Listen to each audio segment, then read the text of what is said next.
A'udzu billahi minasy syaithanir rajim. Bismillahirrahmanirrahim. Alhamdulillahirabbil alamin wassalatu wassalamu ala asyrafil anbiya'i wal mursalin sayyidil awwalina wal akhirin sayyidina wa maulana Muhammadinil amin wa ala alihi tahirin wassahabati ajma'in wat tabi'in wa tabi'it tabi'ina lahum bi ihsanin ila yaumiddin. Amma ba'du. Para bapak, para ibu sederek sedaya hadirin jamaah Masjid Besar Baitur Rahim Raya Wonocolo ingkang dirahmati Allah Subhanahu wa taala. Alhamdulillahirabbil alamin. Melanjutkan ngaji kitab hadis Bulughul Maram min ahaditsil ahkam, masih menerangkan terkait dengan perkara yang dikira najis ternyata suci. Hadis yang kemarin dengan hadis yang sekarang niku asyaun thahiratun, kelihatannya dikira najis. Kemarin itu dua bangkai yang halal, dua darah yang halal, yaitu bangkainya ikan dan belalang. Dua darah yaitu hati dan limpa. Sekarang juga dikira najis karena akan menjadi bangkai juga, tapi ternyata suci. Hadis yang ke-13 nek ngen kula. Jenengan hadis ke berapa? An Abi Hurairah niki. Idza waqa'at dzubab niki. 13. 12.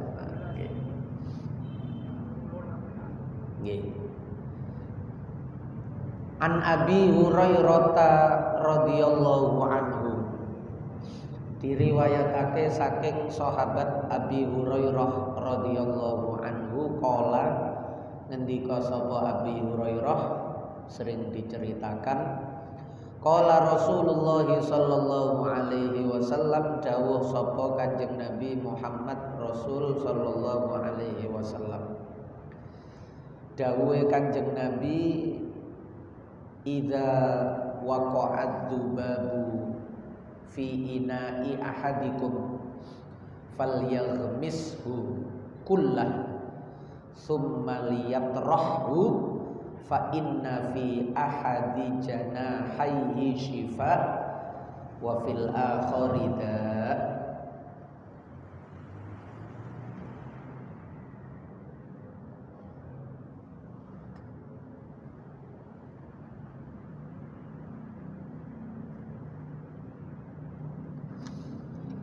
Idza waqa'a, nalikane tumiba, terjatuh, masuk apa adzubabu, lalat.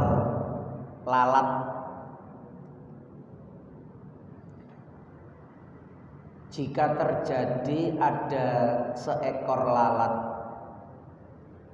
atau malah dua ekor sekaligus, oleh kejar-kejaran, nggih, dadakan tabrakan, jatuh fi ina'i ahadikum, ing dalem wadah salah siji sira kabeh yang berisi air, entah niku mau diminum atau nggih hanya sekedar air ngoten mawon. Nek jange diminum yo nek teko nggih, nek kolum.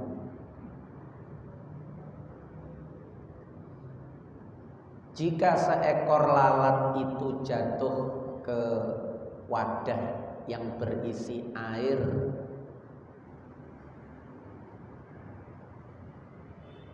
falyaghmishu mongko becik nenggelamno sira ing dzubab, celupno pisan, tenggelamkan sekalian kullahu sekabehane dzubab, sampai lalat itu seluruh tubuhnya itu terbenam ke dalam air tersebut. Baru kemudian summa liyatrahu nuli buango sapa sira ing dzubab, lalu keluarkan, buang. Kenapa? Bukankah kalau dicelup niku mati?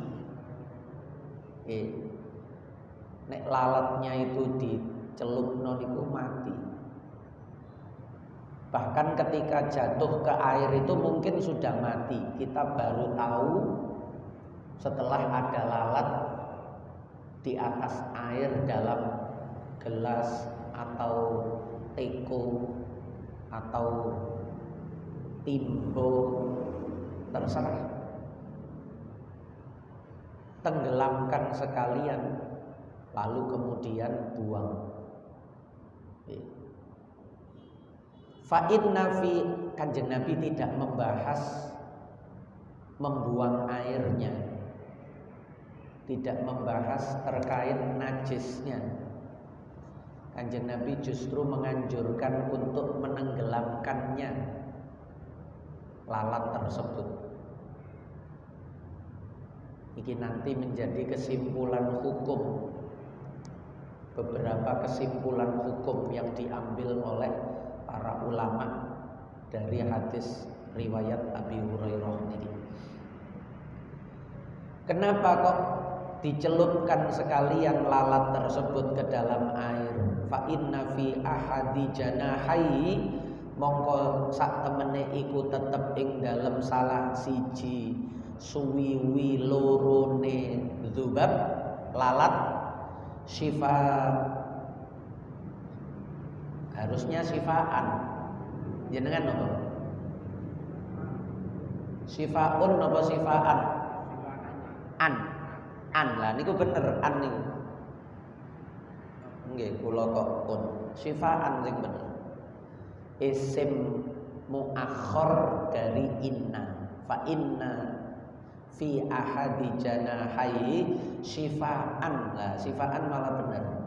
Syifaan utawi obat penawar. Wa fil akhari lan iku ing dalem sayap yang lain daan utawi penyakit. Enten sing diwalik wa fi fa inna fi ahadi janahi da wa fil akhari syifa. Sebab syifa niku berfungsi setelah ada da, disebut penawar, tombo niku sakwise ana da penyakit. Nah niki disebutkan terlebih dahulu. Dalam riwayat yang lain fa inna fi ahadi janahi da'an wa fil akhari syifaan. Mboten napa-napa.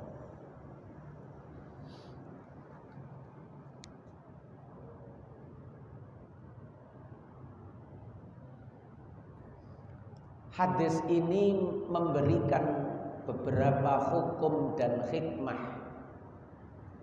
Yang pertama, bahwa lalat, ulama niki neliti opo kok laler. Contohnya Kanjeng Nabi niki kok laler. Kenapa dia tidak dianggap najis? Kenapa dia tidak dianggap menjadikan air ini turut menjadi najis, menyebabkan air yang kecemplungan ini menjadi najis? Bukankah dia mati? Atau karena dicelup niku justru malah menjadi mati? Dan matinya hewan itu bukankah bangkai? Bukankah bangkai itu hukumnya najis? Tapi kenapa di dalam hadis ini lalat tidak dihukumi najis? Lah niku ulama kemudian mengambil suatu kesimpulan hukum, yaitu setiap hewan yang tidak memiliki aliran darah, gak ono getene, lalat atau serangga-serangga yang lain niku, termasuk tawon kalau wingi niku, itu tidaklah najis ketika dia mati. Biasanya nek mati niku kan jadi bangkai. Lah, hewan yang tidak memiliki darah mengalir, maksudnya sing darah niki sing warna merah niku, maka hewan ini tidak menjadikan najis ketika dia mati. Laba-laba wonten niku, kecoa niku nggih, niku nek dibelah kan mboten enten gede merahe, mboten enten. Yes, mati dibuang wonten mawon. Lho, bau tidak menyebabkan najis, hanya menyebabkan mutaghayyir, suci tapi tidak mensucikan. Kalau ada bau, nggih, kalau ada bau. Kalau tidak ada bau, nggih, berarti suci mensucikan. Airnya statusnya tetap suci mensucikan. Lah niku hewan selain lalat itu dikiaskan. Niki maka hukum niku gak cukup Quran hadis, kias. Nek Quran hadis nggih cuma lalat saja, selain itu ndak bisa. Tapi karena ada kias, maka setiap hewan yang seperti lalat itu tidak punya aliran darah yang berwarna merah itu yang mengalir, maka tidak menjadikan air itu menjadi mutanajis ketika hewan itu mati di dalamnya, karena tidak punya darah. Niku menjadi kesepakatan para ulama mazhab, bahkan bukan cuma mazhab Syafi'i saja, ulama mazhab yang lain juga seperti itu kesimpulannya.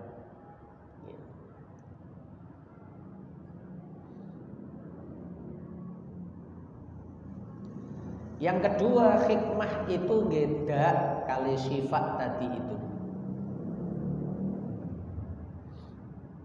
bahwa ternyata melalui sabda baginda Nabi yang beliau itu tidak pernah berdusta, berbohong, apa yang disampaikan itu merupakan wahyu, wa ma yantiqu anil hawa in huwa illa wahyu yuha. Dan itu menjadi titik keimanan kita. Monggo sing jurusan peneliti niku diteliti, betulkah dari dua sayapnya lalat itu salah satu ada bibit penyakit, satu yang lain itu ada penawarnya.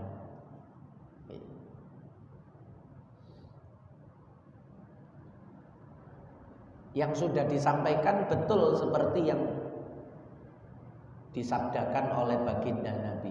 Sing gak percaya nggih monggo, nggih diteliti sendiri, betulkah? Nah, niku ngoten.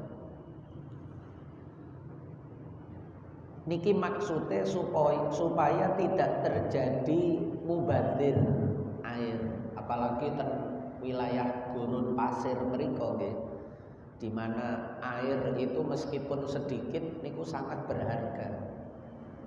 Kalau kecemplungan lalat padahal ini mau diminum, kalau tidak diminum, wah alamat tidak ada air lagi niki. Mulane wingi sampai diceritakno enten sampai oyone unta diminum niku nggih karena kondisi darurat. Mulane pun ditiru. Wong kondisi darurat kok jenengan tiru. Umroh kali mutawife dijak ngombe oyone unta, ki kersane mutawife dhewe mawon. Nggih. Mutawif gak paham fikih, hanya melihat hadis dan tidak tahu asal usulnya, sababul wurudnya. Wong cerita ngombe oyone unta niku pas darurat melewati padang pasir ratusan kilometer, bekal air minum habis, tidak ada pilihan lain. Oyone unta niku diwadahi, diminum. Niku darurat, nek mboten ngombe niku mati kehausan. Sehingga tidak ditiru dalam situasi normal.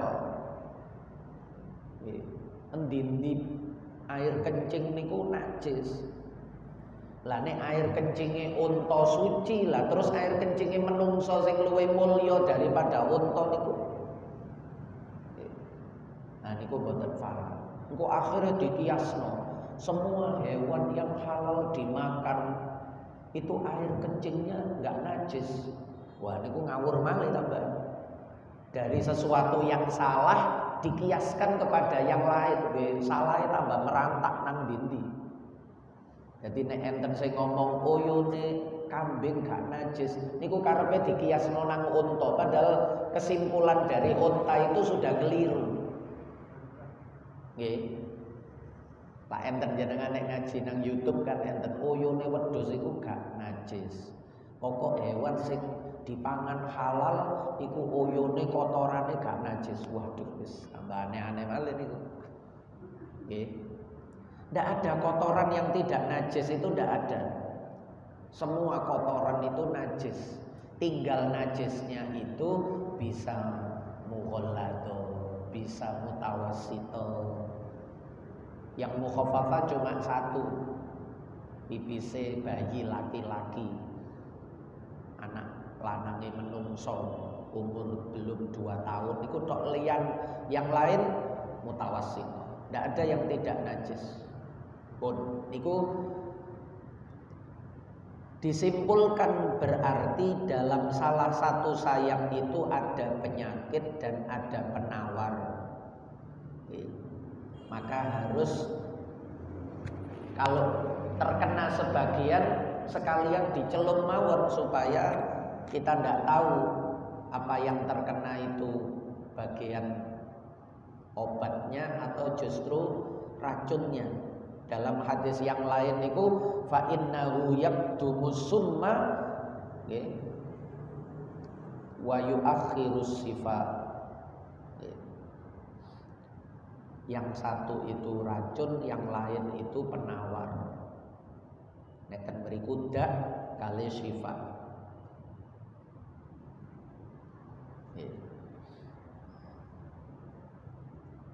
Pun jadi supaya tidak mubazir air itu, terlebih di wilayah gurun. Neten mriki akeh banyu, nggih wis jenengan mamang dibuang mboten masalah, wong banyune akeh.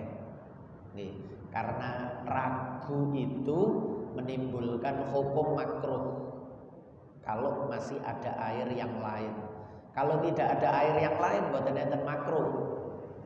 Karena ragu itu berhadapan dengan resiko yang lebih besar, kita tidak minum. Nih, kita tidak minum. Mulane Kanjeng Nabi niki menghilangkan sifat keraguan itu, celupno pisan. Sijine penyakit, sijine obat. Hilang rasa ragu itu menggunakan air niku. Ya opo iki banyu satu-satunya kok kecemplungan laler jange tak ombe, engko pas kena penyakit. Kanjeng Nabi negesno. Celupno. Satunya mengandung penyakit, satunya mengandung obat. Sehingga hilang keraguan para sahabat niku. Nah, dan air tidak mubazir. Manusianya tidak kehausan, tidak mati kehausan. Nah niku faedahe ten mriku. Tidak sekedar berbicara terkait hukum bahwa lalat itu suci, tidak menjadikan najis, tapi juga ada sisi hikmah, faedah,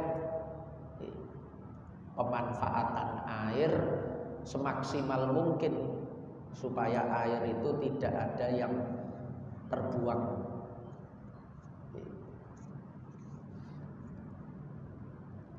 Pun sekarang sebaliknya, hadis niki riwayat Abu Waqid Al-Laitsi niki malah niki sebaliknya, yang disangka suci niku ternyata najis. Nek niku wau disangka najis, sama seperti sebelumnya, 2 bangkai 2 darah niku disangka najis ternyata suci. Lalat yang mati masuk ke dalam air niku disangka najis ternyata suci karena ndak ada aliran darah. Kalau niki hadis niki dikira suci kalau ndak diterangkan oleh Rasulullah, disangka suci, padahal ternyata dihukumi najis, dihukumi bangkai. Wa an Abi Waqid Al-Laitsi, diriwayatake saking sahabat Abi Waqid, bapake Waqid, nama aslinya Al Haris ibn Auf. Al Haris ibni Auf.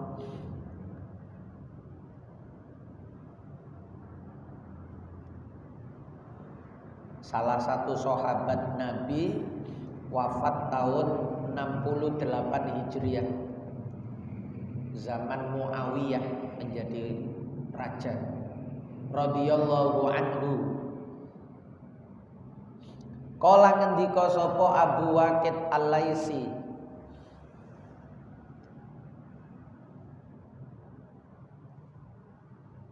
termasuk gurunya Ibnu Musayyab.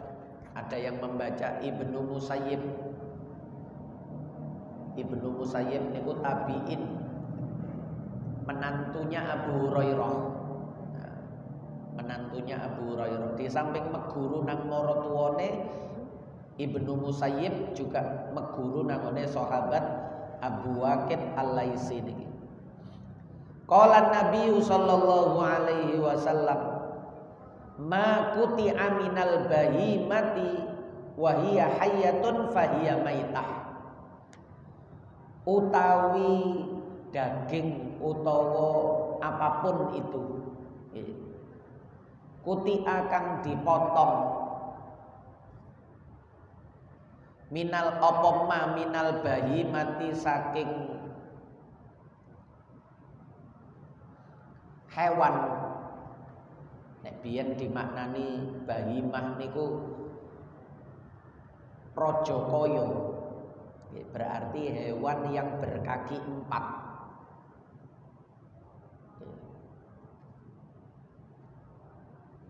Nek ningali dohire hadis,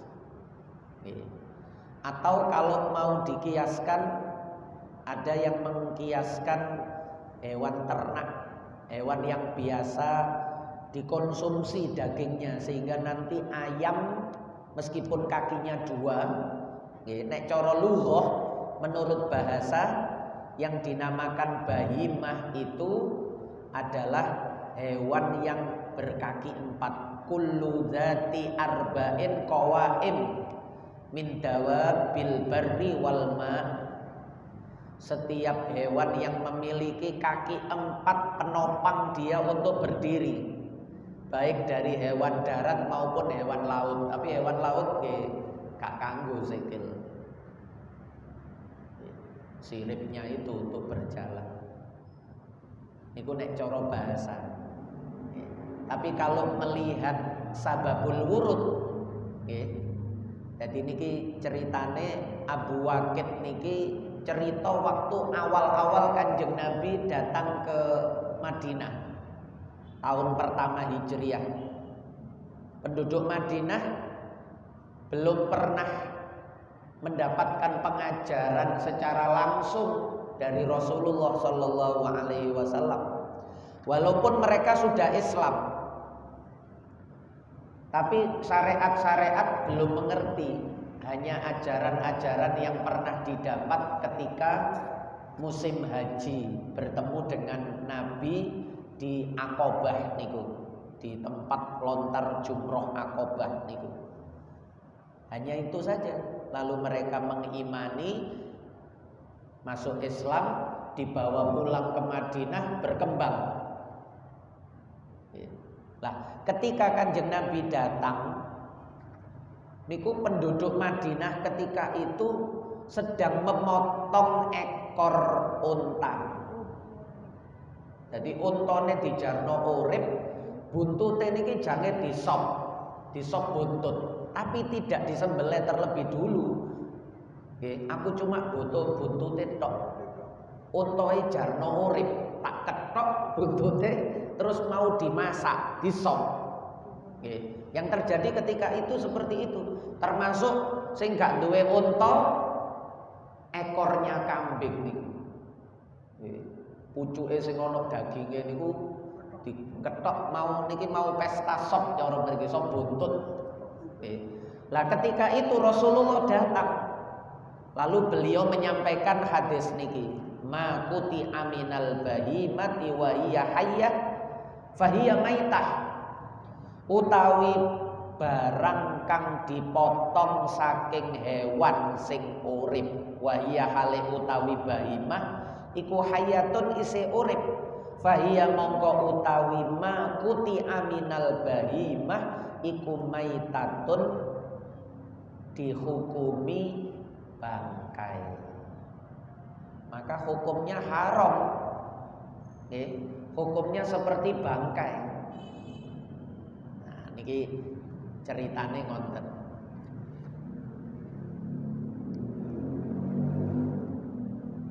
Hadis ini menunjukkan sababul wurute koyok niku wau. Dadi nek nduk Quran niku istilahnya sababun nuzul.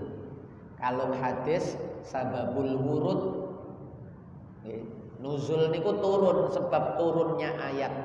Kalau wurud itu sebab terjadinya sebab hadis itu diucapkan, disampaikan oleh Rasulullah niku kejadiannya bagaimana?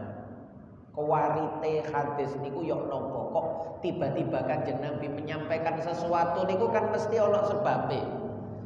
Orang berbicara niku kan tidak di ruangan kosong, di ruang hampa. Gak ono sebab, gak ono nopo-nopo moro-moro muni niku kan bingung sing ngeruangno niku. Lho iki bahas apa iki kok moro-moro ngomong ngono iku. Berbicara itu kan ada latar belakangnya. Ini sedang bicara tentang apa, atau kejadian yang dibahas ini apa. Konteksnya itu dalam hal apa. Niku pasti lah, niku jenenge sababul wurud, dan itu dicari oleh para ulama niku.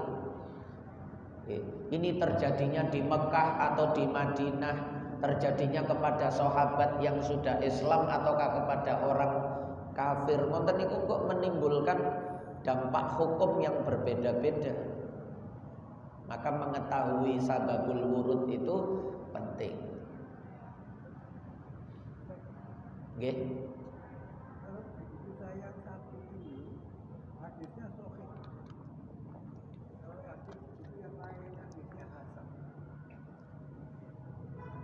Nggih, akhrajahu Abu Dawud, nggih wau nggih mboten kula waca nggih. Sing wau niku akhrajahu Ahmad wal Bukhari wa Abu Dawud wa Ibnu Majah. Hadis niku ditakhrij, dikeluarkan dalam musnadnya Imam Ahmad, dalam sahihnya Imam Bukhari, dalam sunannya Abu Dawud dan Ibnu Majah. Sing pertama wau. Nek niki akhrajahu Abu Dawud, hadis niku ditakhrij niku dikeluarkan dalam kitabnya Imam Abu Dawud, wa Tirmidzi wa hasanahu, lan milang-milang hasan sapa Tirmidzi ing hadis, wal lafdulan utawi hadise iku lahu kedue Imam Tirmidzi. Jadi lafadznya ini mengambil lafadz dari hadis yang dikeluarkan oleh Imam Tirmidzi dalam kitab Sunan At-Tirmidzi niku. Wonten. Ini catatannya disahihkan oleh Albani. Nah niku niku kitab gadane wong Wahabi niku. Sing ana Albani niku wong Wahabi. Nggih. Disahihkan oleh Albani niku mboten usah dianggep. Nggih. Kalimat disahihkan oleh Albani itu jenengan ketika membaca buku apapun abaikan. Karena beliau bukan ahli hadis. Nggih. Bukan ahli hadis, tapi oleh pengikutnya niki dipopulerkan seolah-olah sederajat dengan Imam Bukhari. Mboten diakui oleh para ulama niku, hanya orang Wahabi saja yang mengakuinya. Ada kitab 3 jilid namanya Tanaqudun Albani. Kontradiksi hadis-hadis yang disahihkan atau didhaifkan oleh Albani. Niku sampai ketemu 3 jilid, artinya ribuan. Beliau itu satu sisi kadang disahihno, nanti di sisi yang lain hadis yang sama niku didhaifno. Jadi tanaqudun niku kontradiksi, saling bertentangan omongannya dewi. Kenapa? Karena beliau tidak hafal hadis. Beliau niku belajar hadis otodidak dari kitab. Gitu loh. Cara menemukan nama ngoten, misale ten mriki namae nek ten rawine Imam Tirmidzi niku nggih disebutno misale enten nama Abdurrahman bin Abdullah bin Dinar niku digoleki ten ngone kitab Al-Jarh wa Ta'dil, ten ngone kitab-kitab yang menerangkan rawi-rawi hadis nggih. Goleki jeneng niku, goleki malih di kitab yang lain. Nah niku penggaweane ngoten. Sehingga kadang-kadang menemukan di satu sisi niku ada yang mengatakan si fulan itu ucapannya bisa dipercaya, di sisi yang lain si fulan itu ucapannya tidak dipercaya. Lah dheweke ndak bisa menemukan formula kalau ada perbedaan-perbedaan seperti itu bagaimana, karena bukan muhaddis. Sehingga pasti terjadi kontradiksi ngoten niku. Akibatnya kadang dibenerno, disahihno, kadang didhaifno.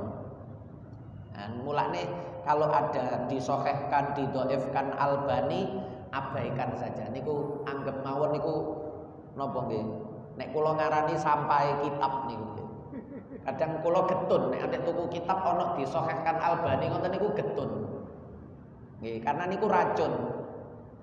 Nggih. Karena fatwa-fatwa beliau niku keluar dari ijma'nya para ulama.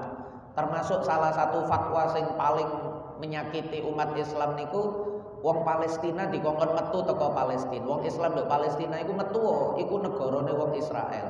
Terus jenazahe Kanjeng Nabi nduk Masjid Nabawi niku harus dikeluarkan niku. Karena itu masjid tidak boleh di dalamnya ada makam.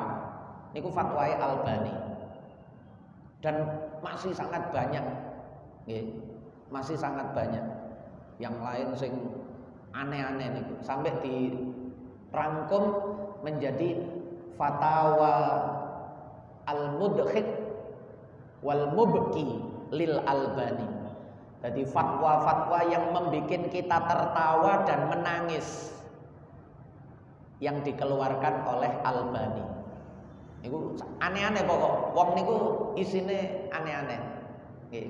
Karena memang beliau niku mboten belajar nang guru, ndak punya guru. Jenengan padosi biografinya, belajar kepada siapa? Ndak ada. Nggih. Karena dulunya niku cuma gini ki mboten masalah profesi. Dulunya niku profesinya tukang servis ngoten.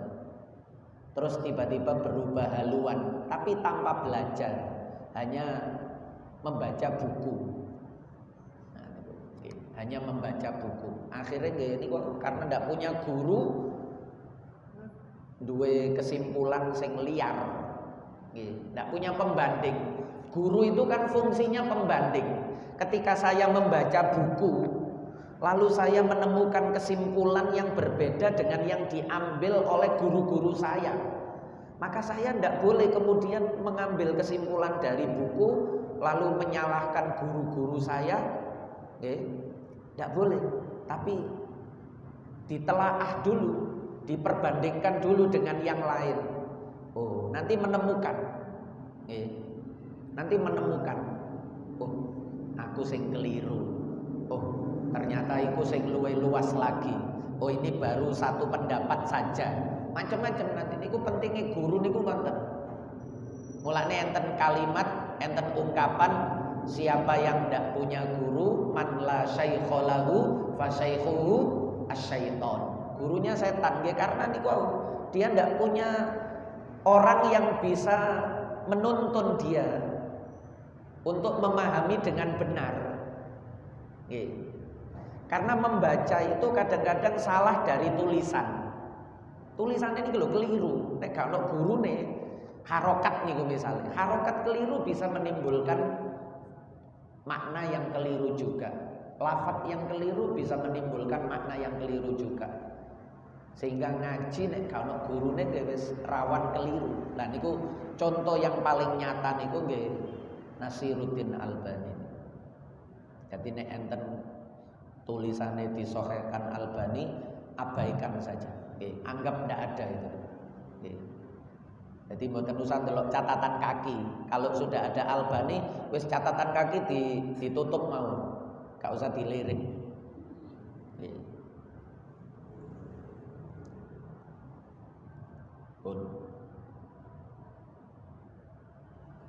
Dari hadis ini menunjukkan bahwa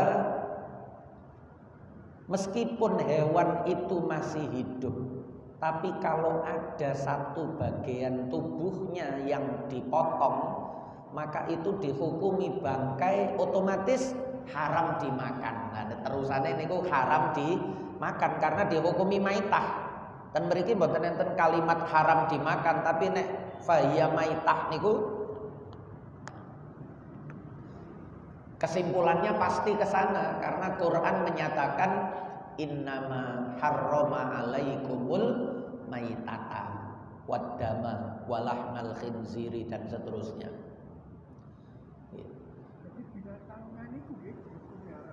Boten sing dipotong niki, yang dipotong niki, nggih. Boten yang masih hidup nggih tetap hidup. Nggih. Jadi potongan daging yang diambil dari hewan yang masih hidup inilah yang dihukumi bangkai. Berarti najis haram. Terusane bangkai kan niku ya. Terusane bangkai niku najis dan haram. Kalimat bangkai niku terusane najis haram. Terus hikmah berikutnya adalah supaya tidak terjadi yang seperti itu lagi.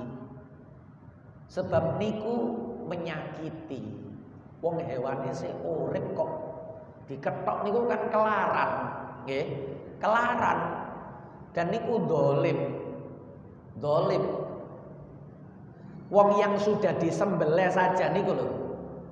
Niku jangan pernah kita nguliti atau memotong-motong kecuali hewan itu sudah betul-betul mati.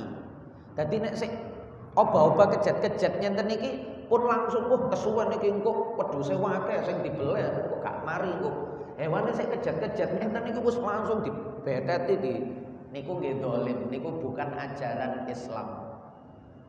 Islam niku mengajarkan meskipun di dalam menyembelih hewan yang mau kita makan itu ada aturan-aturannya, ada syariat yang harus juga kita penuhi.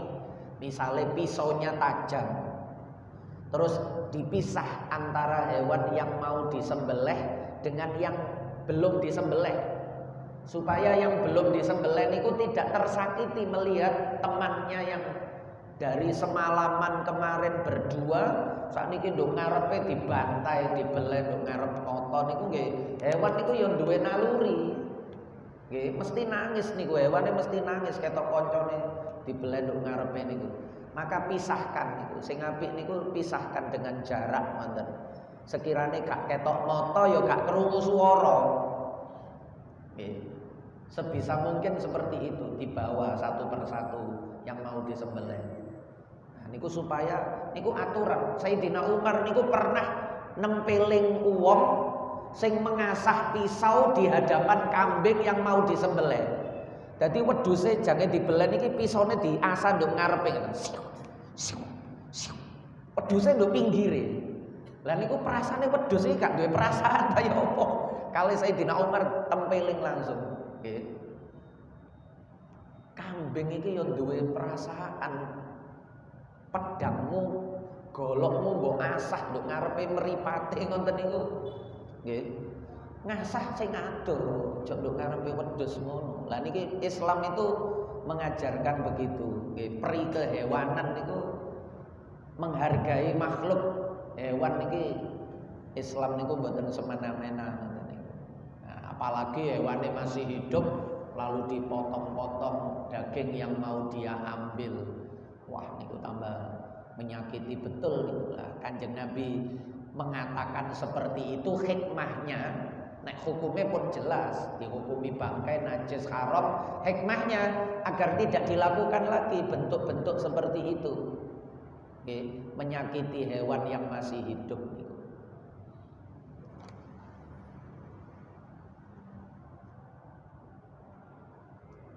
Kemudian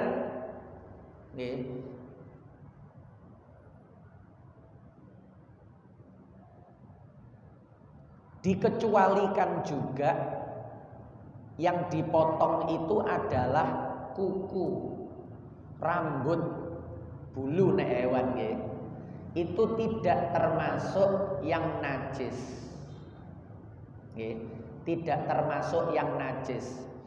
Jadi misale nopo kadang niki kadang digawe cantuk biyen niku, sundange kebo, sundange sapi.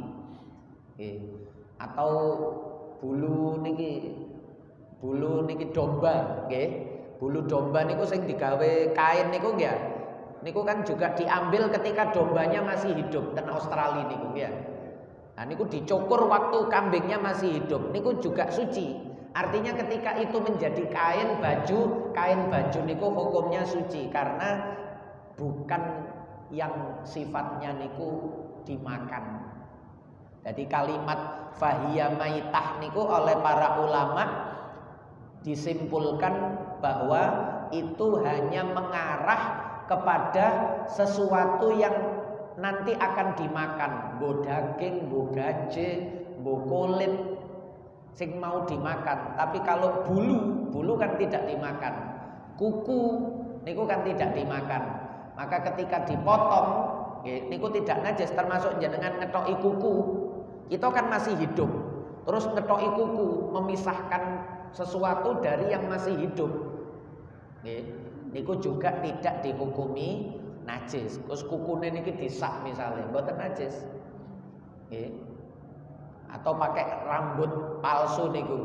Salat gawe wig rambutnya wong digawe dari rambut manusia. Nah niku juga tidak dihukumi najis karena yang dimaksud itu adalah yang hendak dimakan, yang tadinya dikira halal, ya. Kan wedhus, unta niku kan tadinya dagingnya halal kalau dimakan. Tapi kalau tidak mengalami proses penyembelihan, hanya dipotong sepihak ketika hewannya masih hidup, niku tidak halal. Lah, berarti mengarah kepada sesuatu yang dimakan, bukan sesuatu yang dari awal memang tidak akan pernah dimakan. Seperti bulu, kuku, terus niki napa teracake hewan sikil niki ya. Niku kan kadang nek terlalu panjang diketok, dikasih sepatu besi. Nah niku sisa potongannya itu juga tidak dihukumi najis. Nggih, tidak dihukumi najis. Nah niku menten. Sampun.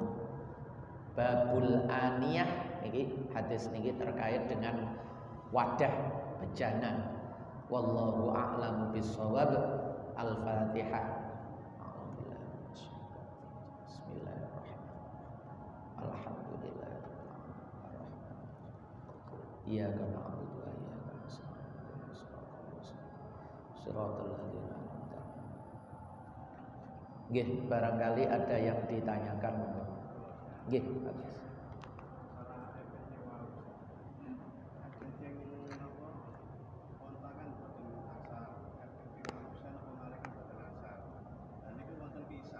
Nggih. Bisa niku Rasulullah niku pipis. Nggih. Berjalan. Nggih. Terus kalau habis salat subuh, habisnya dibuang ke. Nggih. Nah, ini suatu ketika. Nggih. Air kecilnya buatan dibuang, Nggih. tapi diminum kali umum. Nggih. Nah, ini Rasulullah buatan marah-marah, tapi Nggih. malah sanjang kamu telah terbebas dari api neraka dan tubuhmu akan sehat selama akhir. Nggih. Terkait Rasulullah niku banyak keistimewaan, nggih, termasuk niku. Jadi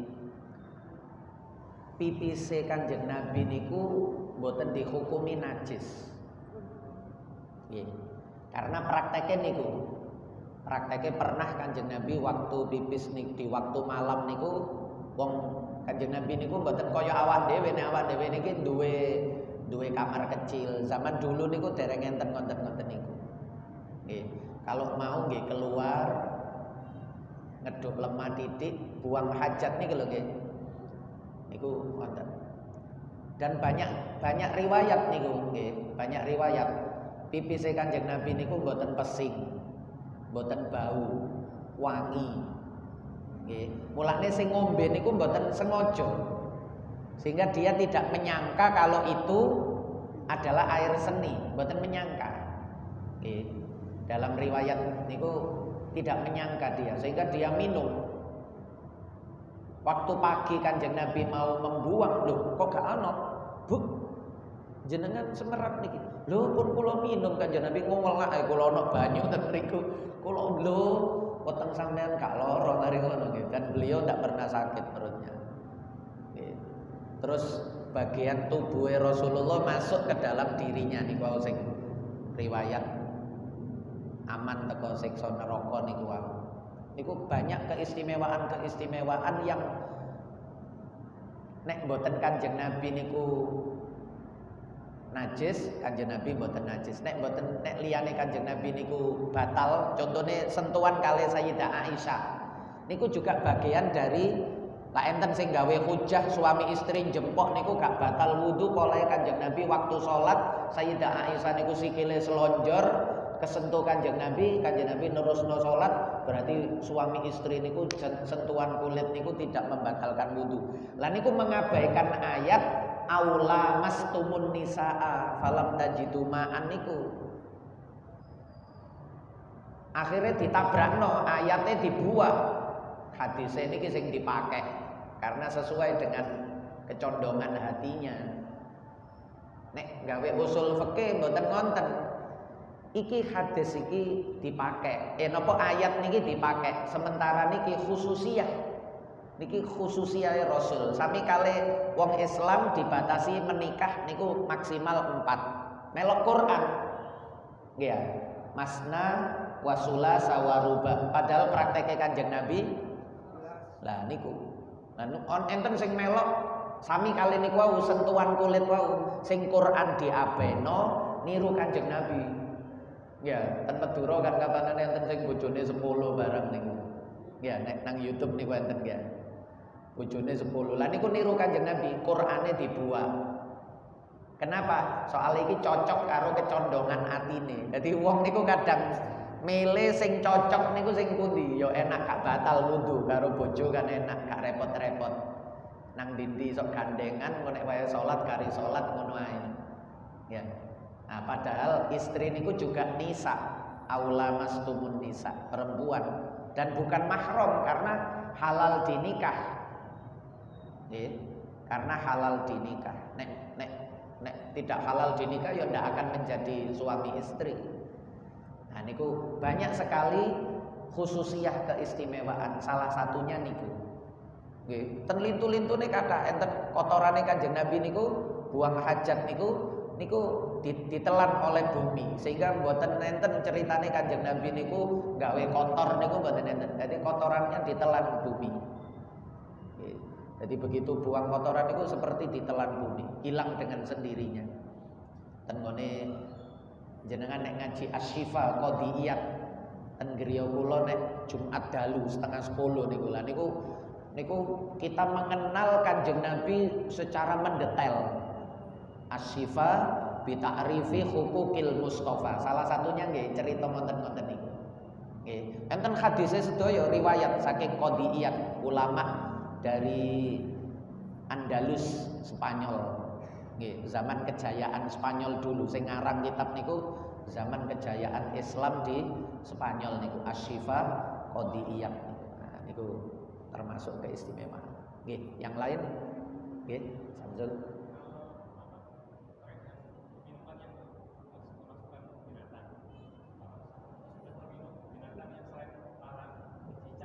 Nggih.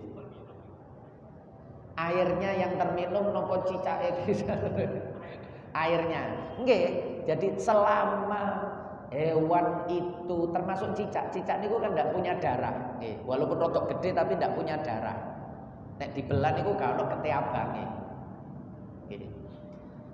Semua hewan yang tidak punya aliran darah itu tidak menjadikan air itu mutanajis. Sehingga bangkainya niku tidak menyebabkan air niki mutanajis. Jadi aman, keceplok timbo mati, cicake dikeluarkan, air do timbo niku tetap suci mensucikan selama tidak merubah bau. Nek merubah bau berarti suci tapi tidak mensucikan. Ya, karena berubah bau, warna, rasa berubah. Ya. Nah niku dikiasno namane lalat niki wae. Nggih, enten malih? Nggih, Pak. Yang terkenal hadis paling sahih itu kan Nggih. apakah di antara hadis itu ada yang hasan khusus? Jangan sangka semua hadis Bukhari niku sahih semua, jangan sangka. Hadis Bukhari yang sahih itu hadis yang di depan. Jadi ketika bahas bab misalnya babul miyah, bab air, niku sing ndukur. Tapi begitu hadis lapis kedua, ketiga, keempat, niku sudah. Karena sing penting niki mendukung yang pertama niku. Jadi yang pasti sahih itu yang pertama. Sementara yang kedua, ketiga di pembahasan yang sama, nggih. Di pembahasan yang sama. Niku ditemukan juga hadis-hadis yang sifatnya niku dhaif. Jadi enten kitab khusus sing bahas dhaif hadis sing ana ndukane Bukhari. Dan niku tidak masalah. Nggih, tidak masalah karena itu hanya menjadi syawahid. Istilahnya syawahid niku pendukung, penguat. Nggih. Hadis yang difungsikan itu hadis yang pertama niki. Niki gawe nguatno untuk melengkapi data. Ya. Niku biasanya ngonten. Nggih, ten Bukhari tidak semuanya sahih. Nggih. Terutama niku di lapis ketiga, keempat niku pun mulai dhaif niku sanad rawi-rawi yang dhaif niku dimasukkan juga untuk melengkapi data. Lah, cara pandang kita ketika mendengar sahih, hasan, dhaif itu jangan seperti kalau dhaif niku koyok sampah, koyok najis, koyok kotor seperti hadis yang tidak bisa digunakan niku keliru. Ini ku gara-gara pengaruhnya Albani niku. Niku sakjok munculnya Albani kalimat itu.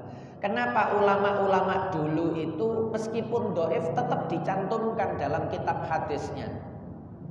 Bahkan hadis mereka juga termasuk bagian dari sumber pokok dalam Islam, kutubus sittah niku. Bukhari, Muslim, Abu Dawud, Tirmidzi, Nasa'i, Ibnu Majah niku. Niki sing disepakati paling akeh sahih niku kalih. Paling akeh dari kitabnya niku lebih mayoritas sahih dibandingkan dhaifnya. Tapi yang lain niki mboten. Kenapa kok tetap dimasukkan? Karena hadis dhaif pun niku tetap hadis. Yang ndak boleh dipakai niku yang maudhu'. Maudhu' niku palsu. Itu yang ndak boleh. Ketika ulama niku sepakat loh nggih, mengatakan hadis niku palsu, bahasa ilmu hadisnya maudhu', maka kita jangan menggunakannya. Kalau mau menggunakan tidak perlu dikasih embel-embel qala Rasulullah. Oke, tidak perlu dikasih embel-embel qala Rasulullah. Biasanya kiai-kiai ngarani onok makalah, onok dawuh tanpa menyebutkan Rasulullah. Sebab kadang-kadang disebut maudhu' tapi isinya bagus. Isinya terkait nasihat yang tidak bertentangan dengan pokok-pokok ajaran Islam. Niku tetap dipakai sebab dawuhe Kanjeng Nabi kan undur maqol wala tandur man qol. Isine api. Lah kita ambil isine, tapi karena ini dikatakan maudhu' palsu bukan dawuhe Kanjeng Nabi, ya jangan dikatakan qala Rasulullah. Katakan ada dawuh, ada petuah, ada nasihat yang baik. Nah, ngoten mau. Dari siapa? Dari siapa saja ini nasihat bagus. Niku boleh. Oke. Jadi dhaif sekali. Malah nek cara Imam Ahmad bin Hambal, hadis dhaif itu lebih utama dibandingkan kita menggunakan akal. Oke. Sebab yang dhaif itu sanadnya, bukan dawuhe Kanjeng Nabi. Dawuhe Kanjeng Nabi sahih sedaya. Kanjeng Nabi tidak pernah dusta. Yang diragukan itu dari yang menulis di kitab hadis sampai ke dari yang menulis di kitab hadis sampai ke atas menuju Rasulullah. Imam Bukhari kali Kanjeng Nabi niku kan jauh. Wong beliau hidup tahun 200-an Hijriah. Terpaut 200 tahun. Lah, untuk bisa dikatakan itu betul-betul sabdanya Nabi, sampean jare sapa diteliti. Orang ini dari siapa diteliti. Orang ini dari siapa diteliti. Kalau ditemukan orang ini tidak dikenal, padahal tidak dikenal itu bukan berarti orang ini pendusta. Cuma namanya tidak dikenal sebagai nama yang populer.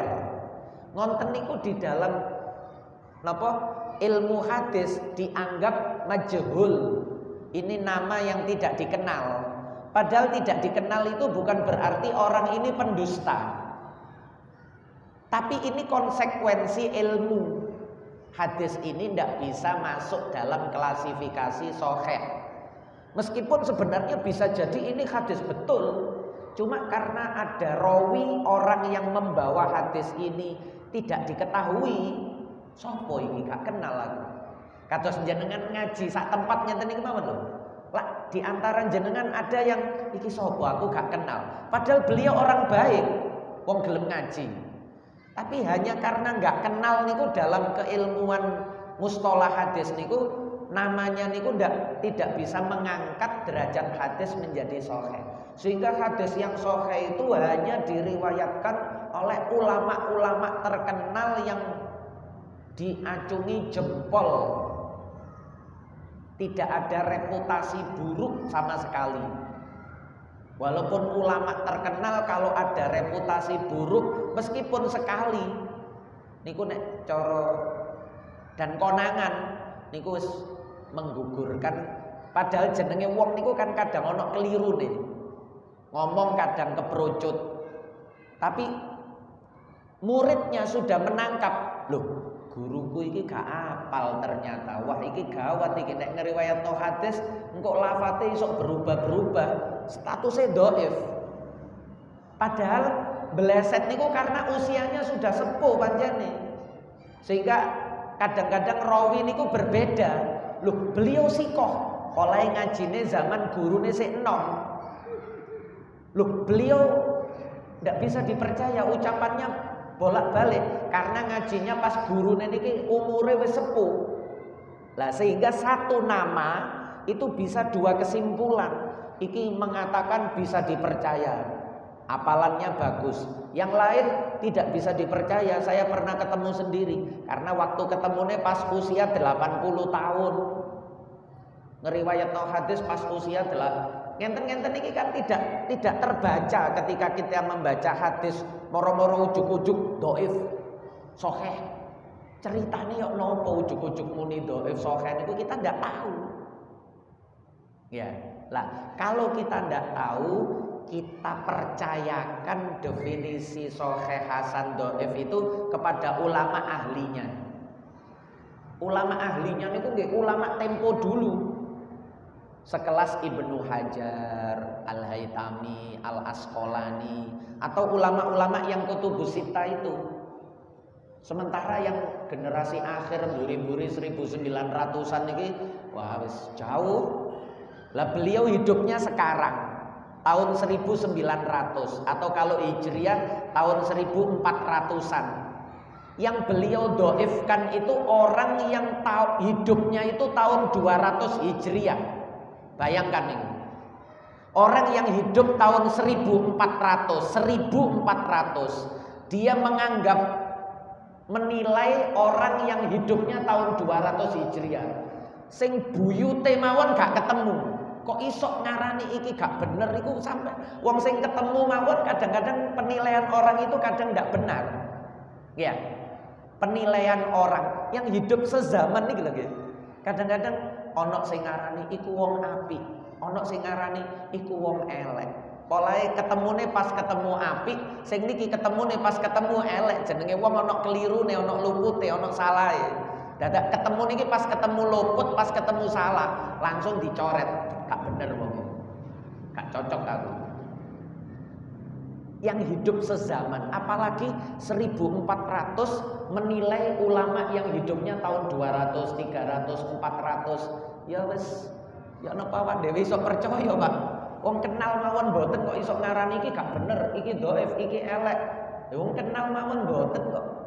Mulane kitab Al-Jarh wa Ta'dil menilai orang sahih dhaif, orangnya lho nggih. Ini sikoh, ini pendusta. Niku nek nduk pesantren kita tidak diajarkan. Soalnya garai suudon, garai ati elek. Di pesantren kita mboten enten Pak, jenengan mondok ten pundi mawon, nduk Indonesia niki ndak diajarkan kitab Jarh wa Ta'dil. Menilai orang ini beliau bisa dipercaya, beliau ini pendusta, beliau ini penyebar kebohongan. Wonten niku mboten diulang nonton pondok gitu. Karena kita hidup di tahun 1400, yang kita nilai itu orang yang hidup tahun 300 Hijriah. Bayangkan niki. Ketemu mawon gak pernah kok iso ngarani wong elek niku lho, gak kurang ajar niku jenenge. Nah niku seperti itu, nggih. Kula ulangno titik-titik cek ana gambaran sing mboten salah. Walaupun masih banyak yang belum kita tahu dalam keilmuan mustalah hadis atau ulumul ahadis yang lain niku. Sampun. Maulaya salli wa sallim daiman abada ala habibika khairil khalqi kullihim huwal habibul ladzi turja syafa'atuhu likulli haulin minal ahwali muqtakhimi ya rabbi bil mustafa balligh maqasidana waghfir lana ma madha ya wasi'al karami ya arhamar rahimin ya arhamar rahimin ya arhamar rahimin farrij 'alal muslimin. Sama-sama ditutup dengan kafaratul majelis. Subhanakallahumma wa bihamdika asyhadu an la ilaha illa anta astaghfiruka wa atubu ilaik. Wassalamualaikum warahmatullahi wabarakatuh.